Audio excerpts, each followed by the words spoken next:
La route ainsi créée apparaît dans le tableau sous le nom de Optimum Route. Ici, Optimum Route 1 qui est sélectionné en vert. Supposons maintenant qu'un des segments de cette route ne vous convienne pas totalement et que vous souhaitiez le modifier. Pour mieux visualiser les modifications, allez sur la carte, dans les options Airspace, et faites apparaître les airways en cochant, de même pour les waypoints. Supposons par exemple que le segment situé entre les waypoints Bexal ici et Samar ici ne vous conviennent pas et que vous souhaitiez à la place passer par le waypoint hostdiv. Allez dans le tableau de waypoints qui définit tous les segments et cherchez le segment correspondant. Ici, c'est celui-ci qui correspond bien au segment Bexal-Samar que nous voulons modifier. Sélectionnez-le et appuyez sur Edit. Notez que si vous voulez sélectionner plusieurs segments, vous pouvez le faire grâce à la touche Shift de votre clavier. Ici, nous n'avons qu'un seul segment, on le sélectionne et on appuie sur Edit. Un menu semblable à celui que vous avez ouvert pour générer une route automatiquement s'ouvre, avec ici Start Waypoint Bexal et End Waypoint Samar. C'est effectivement ce que nous souhaitons.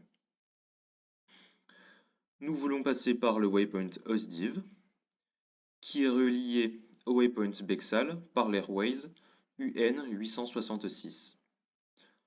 On part de Bexal, on veut passer par le waypoint UN 866, on l'écrit, jusqu'au waypoint hostdiv. Je mets un espace et j'écris hostdiv. Puis de hostdiv, nous souhaitons relier Samar, comme la première route passait par là. Sauf que nous remarquons qu'il n'y a pas de waypoint d'airways qui relie hostdiv et Samar. Nous allons devoir faire un direct de hostdiv à Samar. On marque DCT pour direct, qui remplace le nom de l'airways, jusqu'à Samar. Samar qui est déjà rempli ici. Nous avons spécifié la modification. Nous avons juste à appuyer sur Generate.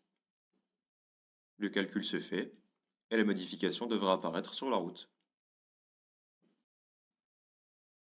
Une fois le calcul terminé, vous allez être redirigé automatiquement sur la page de base de l'onglet Route. Vous pourrez y voir la modification appliquée. Attention cependant, une modification peut ne pas être appliquée si les changements que vous avez demandés ne sont pas valables ou ne respectent pas certaines règles. C'est le cas ici.